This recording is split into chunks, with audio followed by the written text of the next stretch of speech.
L'avion a légèrement tremblé alors que je m'installais dans mon siège en classe affaires, un petit coin de luxe au milieu du chaos des vols bondés et des passagers pressés.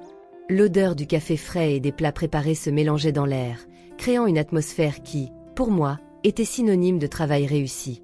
J'ai regardé autour de moi, évaluant rapidement les autres passagers. La plupart d'entre eux semblaient perdus dans leur propre monde, mais un personnage se démarquait. Elle entra dans l'avion avec une élégance sereine, vêtue d'une robe colorée qui semblait briller sous la lumière artificielle. C'était une femme noire, peut-être dans la soixantaine, avec un doux sourire qui, à mon avis, ne faisait que souligner sa différence avec les autres. À quoi pense cette femme, pensais-je, un sourire sarcastique involontaire apparaissant sur mon visage. C'était comme si sa robe avait été faite pour attirer l'attention, et comme toujours, je ne pouvais pas m'en empêcher.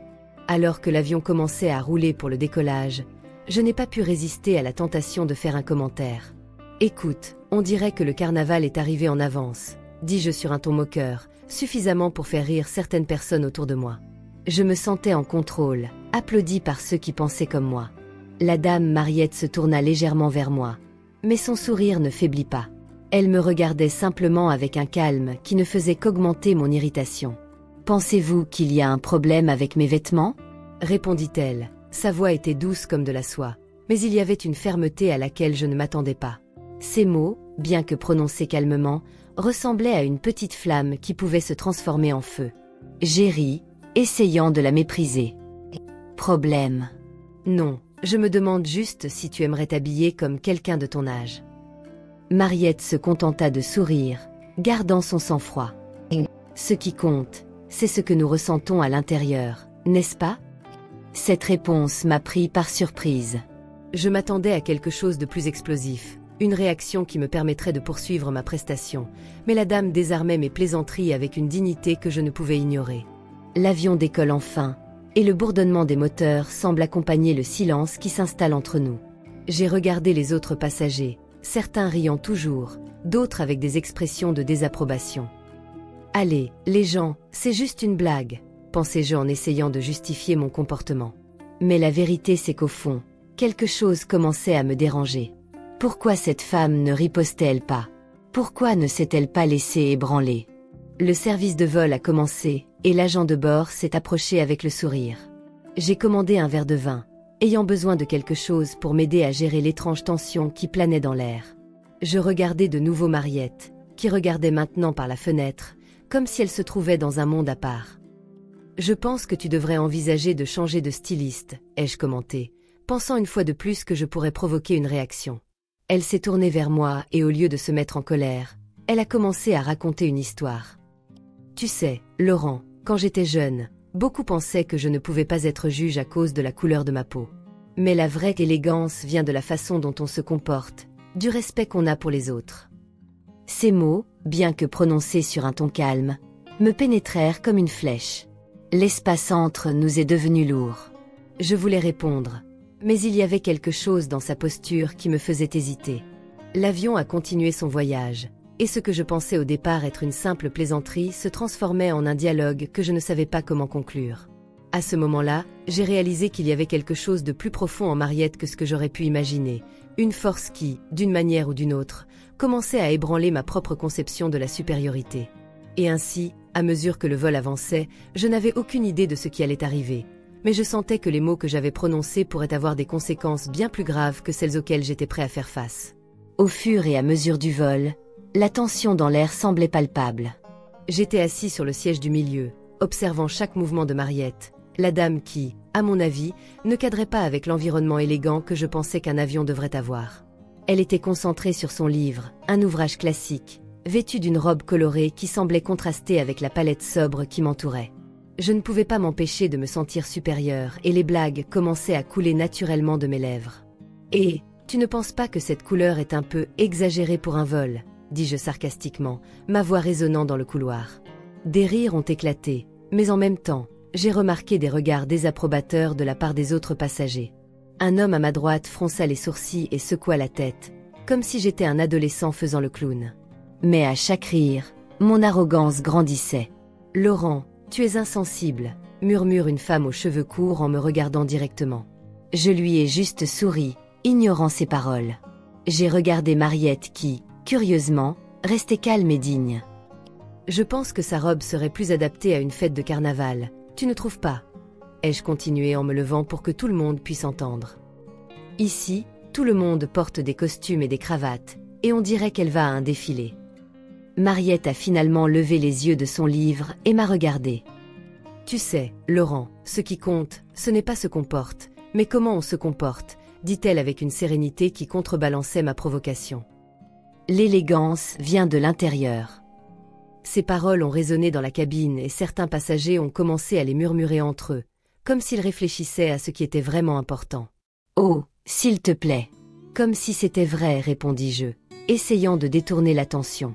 « Penses-tu vraiment que tu peux m'apprendre quelque chose sur le style ?» Je me levai, déterminée à faire un pas en avant. « Pourquoi n'échangerais-tu pas ta place avec moi? Je serais beaucoup plus à l'aise loin de quelqu'un d'aussi différent. » « Non, merci, » répondit Mariette avec un sourire calme mais ferme. « Je suis bien ici. » Le climat autour de nous a commencé à changer. Les murmures de désapprobation devinrent plus audibles. Une dame à ma gauche a murmuré, comme c'est irrespectueux. Je pouvais sentir la pression monter. « Écoutez, j'essaie juste de rendre ce voyage plus agréable pour tout le monde, » ai-je insisté, alors même qu'un sentiment d'insécurité commençait à me frapper. « Ça ne vous dérange pas, n'est-ce pas? Après tout, ce n'est qu'un siège. » Laurent, tu n'as pas l'air de comprendre que le respect est fondamental partout, y compris dans un avion, me dit un homme au premier rang en se tournant vers moi. Peut-être que tu devrais te regarder dans le miroir et réfléchir à tes paroles. Je me sentais piégé, mais je n'étais pas prêt à abandonner. Je dis juste la vérité, répondis-je, essayant de garder mon sang-froid. Ce n'est pas ma faute si elle ne s'intègre pas. L'indignation des passagers grandit et je commençais à réaliser que j'étais en train de perdre la bataille. À chaque regard désapprobateur, à chaque murmure de désapprobation, je sentais le sol bouger sous mes pieds. Mariette, à son tour, semblait de plus en plus calme, ce qui ne faisait que m'irriter davantage. « Tu ne sais vraiment pas quand t'arrêter, n'est-ce pas ?» demanda encore la femme aux cheveux courts, avec un air déçu. « Tu ne vois pas que tu es seule dans tout ça ?» Ces mots résonnaient dans ma tête. En fait, j'étais seule. Je regardais Mariette, qui me regardait maintenant avec un regard mêlé de compassion et de désapprobation. Il y avait en elle une force que je ne pouvais pas ignorer. Et pendant un bref instant, une graine de doute a commencé à germer dans mon cœur arrogant. Peut-être que je devrais reconsidérer mon comportement, ai-je pensé, mais la colère me dominait toujours. On peut rire, on peut se sentir supérieur, mais la vraie supériorité, c'est de savoir écouter et respecter, a déclaré Mariette, la voix ferme comme un roc. Et ça, mon cher Laurent, tu as encore beaucoup à apprendre. Ces mots m'ont marqué, un écho qui a résonné dans la cabine alors que l'avion poursuivait son voyage. L'ambiance avait changé et, sans m'en rendre compte, j'étais devenue la cible de la désapprobation collective. L'ironie de la situation a commencé à me frapper comme un coup dur, mais j'ai quand même lutté pour maintenir l'image que je m'étais bâtie. Au début du service en vol, j'ai ressenti un certain soulagement car la tension dans l'atmosphère se dissipait un peu, mais cela n'a pas duré longtemps. Laurent, avec son air de supériorité, s'est penché vers moi et m'a demandé d'un ton moqueur. « Alors, Mariette, tu peux me donner quelques conseils pour être plus stylée? Parce que, honnêtement, cette robe colorée n'a pas l'air bien. Beaucoup pour toi. » Ce qu'il ne savait pas, c'est que ses paroles non seulement m'offensaient, mais révélaient également sa vraie nature. Les rires étouffés de certains passagers autour de nous nous entouraient comme une tempête sur le point de se préparer. Au lieu de m'emporter ou de riposter avec colère, j'ai décidé qu'il était temps de lui montrer que l'élégance n'est pas seulement une question de vêtements. « Laurent, » répondis-je en restant calme, « la vraie élégance vient de l'intérieur. Je pourrais vous raconter mon parcours en tant que juge. Quand j'étais plus jeune, j'ai fait face à de nombreux défis et mon apparence n'a jamais été ce qui comptait. Ce qui définit qui nous sommes, ce sont nos actions et la façon dont nous traitons les autres. » Il me regarda, intrigué mais toujours sceptique. « Oh, oui? Et qu'avez-vous fait pour devenir juge? Cela a dû être un parcours plein de style, non? » En fait, ai-je poursuivi, déterminé à partager un peu de mon histoire, mon voyage a commencé dans un quartier modeste, où les opportunités étaient rares. Je savais que je devais travailler dur pour gagner ma place dans le monde. J'ai étudié dur, j'ai fait face aux préjugés et à chaque pas, ma détermination n'a fait que grandir. La vraie force réside dans la persévérance, pas dans les vêtements que nous portons. Sa réponse fut un silence qui plana entre nous. Mais je détectai quand même une trace de sarcasme dans son regard. À ce moment-là, un passager, un homme d'âge moyen qui était assis quelques rangées derrière nous, s'est levé et est intervenu d'une voix ferme. « Hé, Laurent, tu ne penses pas qu'il est temps d'arrêter ça? Ce que vous faites est irrespectueux. Mariette ne mérite pas ce genre de traitement. » Des murmures de soutien ont commencé à émerger parmi les autres passagers. Certains ont fait des signes de la main, d'autres ont exprimé leur indignation à voix basse. Je ne pouvais pas croire ce qui se passait. Ce qui avait commencé comme une mauvaise plaisanterie s'est transformé en un appel au respect. Laurent, qui semblait jusque-là confiant, était désormais visiblement nerveux.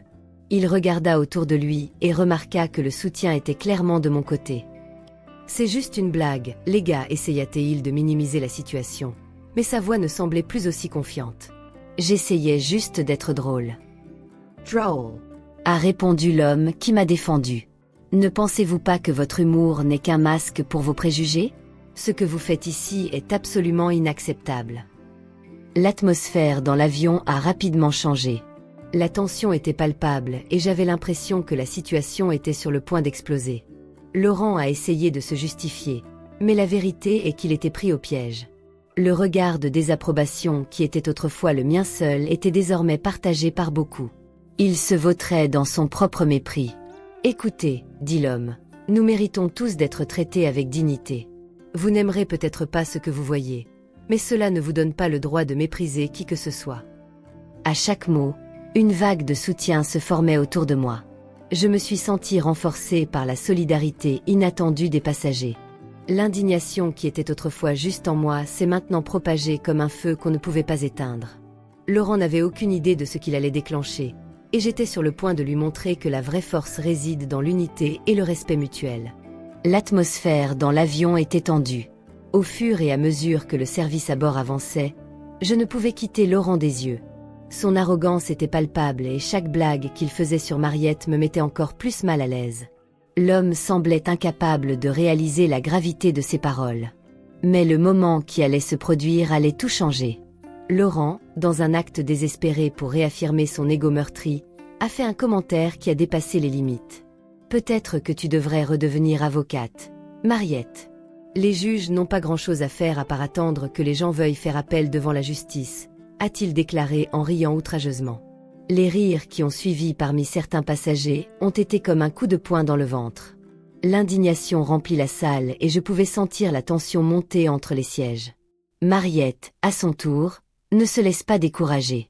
Avec un regard fixe, elle se redressa, comme si elle se préparait à un discours. « Permettez-moi de clarifier quelque chose, » commença-t-elle, sa voix calme mais puissante. « Je m'appelle Mariette et je suis juge fédéral. » L'avion tomba dans un profond silence, comme si l'air avait été coupé. La révélation a laissé Laurent visiblement abasourdi, ses yeux s'écarquillant alors que le sang semblait enfin couler. L'agent de bord, qui observait la scène de loin, s'est approché avec une expression sérieuse. « Monsieur Laurent, dit-il, j'ai besoin que vous vous excusiez publiquement pour vos propos. Ce n'est pas seulement une question de respect, c'est une question de dignité. » La tension dans l'air était presque palpable et je pouvais sentir les regards sales des passagers autour de moi. Laurent hésita, ses mains tremblant légèrement tandis qu'il regardait d'un côté à l'autre, comme s'il cherchait une échappatoire. « Je ne voulais pas offenser, » commença-t-il, mais sa voix s'éteignit. Le murmure de désapprobation grandit et certains passagers commencèrent à chuchoter entre eux, visiblement déçus de son attitude. « C'est juste une blague, n'est-ce pas? Tu ne sais pas jouer ?» Il sombrait. Et à chaque mot, je ressentais encore plus de honte pour lui. Mariette, avec la dignité d'un vrai juge, ne s'effondre pas. « Laurent, je ne suis pas là pour te faire du mal. Je suis ici pour vous rappeler que les mots ont du pouvoir et que le respect doit être la base de nos interactions humaines. Vous ne comprenez peut-être pas maintenant, mais c'est bien plus qu'une blague. » Sa voix était ferme, mais pleine d'empathie. Je pouvais voir qu'elle était prête à lui apprendre. Mais cela exigeait une ouverture d'esprit qu'il ne semblait pas avoir. L'hôtesse de l'air insiste. « Monsieur Laurent, c'est un vol de respect mutuel. De simples excuses peuvent être un premier pas vers la correction de votre erreur. » La pression a augmenté. Laurent regarda Mariette et l'espace d'un instant, ses traits s'adoucirent. comme s'il commençait à prendre conscience de la gravité de la situation. Mais au lieu de cela, il s'est à nouveau refermé et l'arrogance a de nouveau brillé dans ses yeux. L'avion a continué sa route et j'ai constaté la tension croissante parmi les passagers. Certains ont commencé à se lever, visiblement mal à l'aise face à la situation. J'ai regardé Mariette, qui gardait son sang-froid, et j'ai réalisé qu'en tant que juge, elle était habituée à gérer des moments de tension et de manque de respect. Il y avait en elle une force indéniable, un calme que seules les personnes qui connaissent leurs valeurs peuvent avoir. Laurent, se sentant acculé, finit par se relever. « Écoute, je voulais juste faire une blague. Je ne pensais pas que c'était si grave. » La tentative d'excuse était fragile et je pouvais sentir la frustration croissante parmi les passagers. Ce qui aurait dû être un moment de réconciliation a semblé se transformer en une nouvelle tentative ratée d'esquiver ses responsabilités. L'atmosphère dans l'avion était électrique et je savais que le moment de Laurent était en train de s'envoler. Il était encerclé, et même s'il le voulait, il ne pouvait échapper aux conséquences de ses paroles. Le regard de Mariette était comme un phare, et je savais qu'elle n'attendait pas seulement des excuses, mais une véritable reconnaissance de l'impact de ses actions. Et tandis que l'avion poursuit son voyage, la transformation qui s'y déroule pourrait être la clé de la rédemption de Laurent, s'il était prêt à l'accepter. La tension dans l'air était palpable. À mesure que l'avion approchait de Nice, je me sentais de plus en plus étouffée par la honte qui m'avait consumée. Ces rires, qui étaient autrefois un écho d'approbation, résonnaient désormais comme un avertissement sonore de mon erreur. La tête pleine de pensées confuses, je me levai lentement, consciente que tous les yeux étaient fixés sur moi. C'était un moment déterminant, et la seule chose que je pouvais faire était d'essayer de me racheter, même si, au fond, je savais que ce que j'avais dit était irréparable. « Écoute, je voulais juste dire que je suis désolée », ai-je commencé, mais ma voix était hésitante et les mots sont sortis comme un murmure. La réaction des passagers a été instantanée. Certains ont ri, d'autres ont secoué la tête en signe de désapprobation. Le manque de sincérité de mes excuses était évident et l'indignation s'est répandue dans tout le petit espace de l'avion. Mariette, avec sa posture digne et calme, me regardait avec un sourire qui n'atteignait pas ses yeux. « Je suis désolée, ce n'est pas suffisant, Laurent. Ce ne sont pas de vraies excuses, » dit-elle d'une voix ferme mais douce. « Ce que j'espère de vous, c'est que vous apprendrez quelque chose de précieux sur le respect et l'empathie. Pas seulement pour moi, mais pour toutes les personnes que vous pourriez rencontrer dans votre vie. » Un lourd silence s'empara de l'environnement. J'entendais le cœur de certains passagers s'emballer. La tension était presque insupportable. Alors que les paroles de Mariette résonnaient dans mon esprit, j'ai réalisé qu'il ne s'agissait pas seulement de moi. Il s'agissait de l'impact que j'avais sur les autres et de la façon dont je les voyais. L'arrogance que je portais était un fardeau, et maintenant, la vérité se révélait. « Apprendre ? Comment veux-tu que j'apprenne si personne ne me dit ce que je fais de mal ?» J'ai répliqué, essayant de transformer la conversation en débat, mais je savais que ce n'était pas ce qu'elle voulait entendre. Sa réponse fut un regard profond qui sembla transpercer mon âme. « Laurent, ce que tu dis et ce que tu fais a des conséquences. Les mots ont du pouvoir et tu as utilisé les tiens pour faire du mal. La véritable élégance ne réside pas dans les vêtements que nous portons, mais dans la façon dont nous traitons les autres. Je n'ai pas besoin d'excuses peu sincères, mais une véritable reconnaissance de votre erreur. » Ces mots m'ont frappé comme un coup de poing. J'étais tellement concentrée sur le sentiment de supériorité que je n'ai pas réalisé le pouvoir que j'avais entre mes mains, le pouvoir de blesser.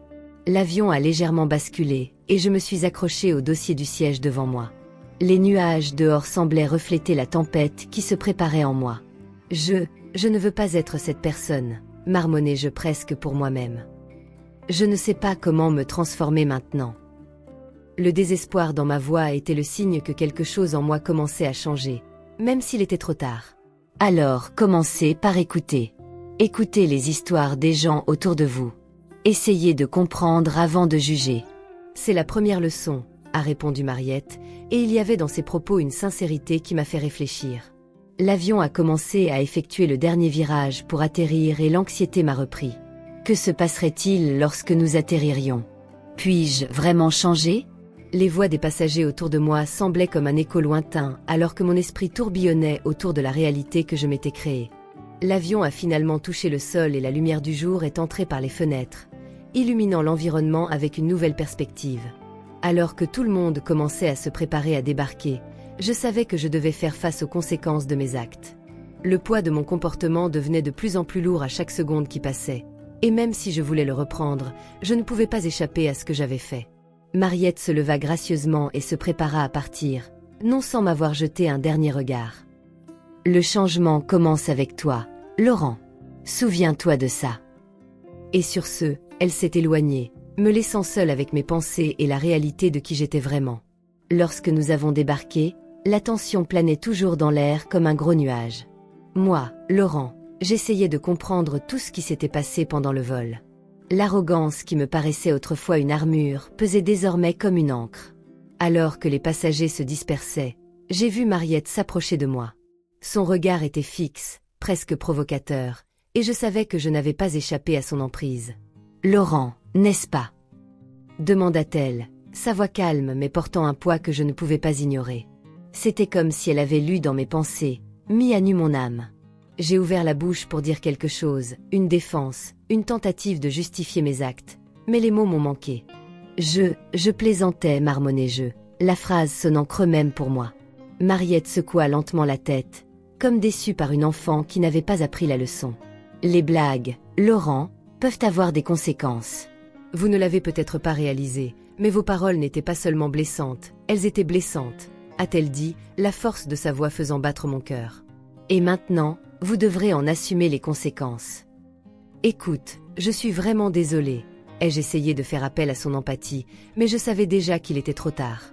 Ce que j'ai vu dans ses yeux n'était pas de la compassion, mais la certitude que justice viendrait. Je voulais juste faire quelques blagues, je ne voulais offenser personne. Mariette croisa les bras, gardant sa posture droite. Vous ne savez pas qui je suis, n'est-ce pas? Ce que vous avez fait n'était pas qu'une erreur. Je suis juge fédéral et je ne tolère aucun manque de respect. Ces paroles étaient comme des flèches, précises et brutales. La peur a commencé à s'installer en moi et j'étais pleinement consciente que j'avais franchi une ligne irréversible. Juge? Je ne savais pas, dis-je en essayant de me défendre, mais la vérité était qu'il n'y avait plus d'échappatoire. Elle s'était déjà placée dans une position de pouvoir que je ne pouvais pas contester. C'est exact. Et désormais, une plainte formelle sera déposée contre vous pour discrimination. Ne vous inquiétez pas, je veillerai à ce que vous appreniez votre leçon. Le ton de sa voix était calme, mais il y avait une fermeté qui ne laissait aucune place à la discussion. À ce stade, la nervosité a commencé à me submerger. Tu ne peux pas faire ça. Je ne suis pas raciste. J'ai protesté, ma voix tremblante de désespoir. Mais Mariette se contenta de sourire, un sourire mêlant compassion et détermination. Vous ne vous considérez peut-être pas comme raciste, Laurent, mais vos actes sont plus éloquents que vos paroles. Je ne suis pas la seule à le penser, dit-elle en reculant d'un pas, comme si elle s'apprêtait à s'éloigner. À ce moment-là, j'ai réalisé que ce n'était pas seulement elle qui était sur le point de s'éloigner. La sécurité de l'aéroport s'est approchée et le regard des policiers était sévère. « Sœur Laurent, » dit l'un des officiers, d'une voix ferme et autoritaire. « Nous avons besoin que vous veniez avec nous. » La réalité du moment m'a frappé comme un coup de poing dans le ventre. « Quoi? Pourquoi ?» J'ai crié, mais la vérité était qu'il n'y avait pas d'échappatoire. Mariette regardait et je sentais la satisfaction dans son regard. « Tu sais pourquoi, répondit-elle, sans changer d'expression. Vos actions ont des conséquences, et maintenant vous devrez vivre avec elles. » Alors que j'étais emmenée par la police, je n'ai pas pu m'empêcher de regarder en arrière. Mariette s'est éloignée et son sourire m'a dit que, d'une manière ou d'une autre, justice était rendue. Moi qui m'étais toujours considérée au-dessus des autres, j'étais maintenant confrontée à la dure réalité selon laquelle l'arrogance peut avoir un prix très élevé. Ce que je pensais être une simple blague s'est transformé en une leçon de respect et de dignité, et j'étais sur le point de l'apprendre à mes dépens.